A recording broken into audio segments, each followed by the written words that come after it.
السؤال الرابع شيخنا بارك الله فيكم، سائل يقول: إذا جامع رجل امرأته في نهاية رمضان مجبرا عليها، فهل يجب عليها الكفارة؟ بالنسبة للإجبار كما عبر السائل هو الإكراه، والإكراه في الشريعة حكمه أنه لا يطلق فيه الحكم، وإنما على حسب تقسيمه.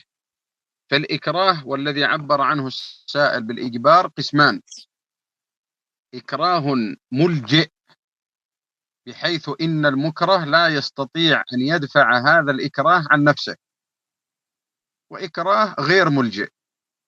وعلى هذا نقول: إن كان هذا الرجل أكره هذه المرأة بمعنى أنه ضربها ضربا شديدا ثم فرشها وجامعها فإنه لا شيء عليها، وكذلك إلا القضاء، وهذا القضاء احتياطي.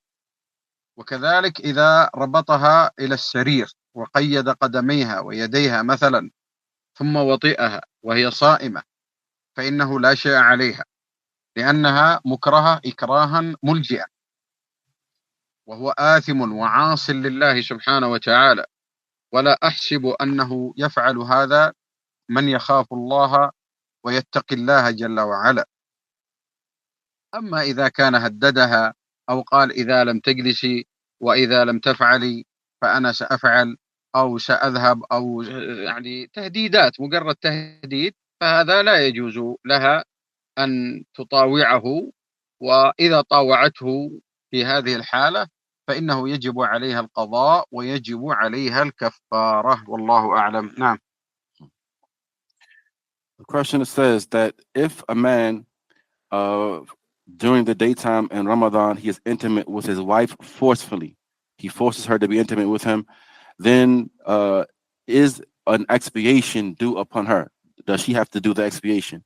The Shaykh Hafidhahullah mentions that force, as is come within the question, ijbar, what came in the question, it is intended by way of that is compulsion.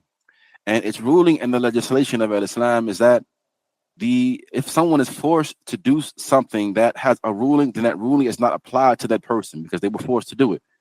He said, and this force, however, it is of two types. It is of two types. Now, the first type is the type wherein an individual is incapable of staving off this force or this compulsion. That there's nothing they can do when they're forced or compelled. They can't resist it at all. And the second type is not like the first type. And a person is being forced to do something, but they can actually put up some resistance and not do it. He says, and so as for the first type, if the husband were to come to the woman and he forces her by way of beating her and by way of severely tormenting her and punishing her in this manner until he takes it from her like this, he says, then there's nothing due upon the woman. There's no sin upon her, and there's nothing due upon her except to make that day up. He said, and likewise, if the husband were to come into the home, he chain her to the bed or tie her up to the bed, and he forces himself upon her in this manner by way of his strength until he is intimate with her.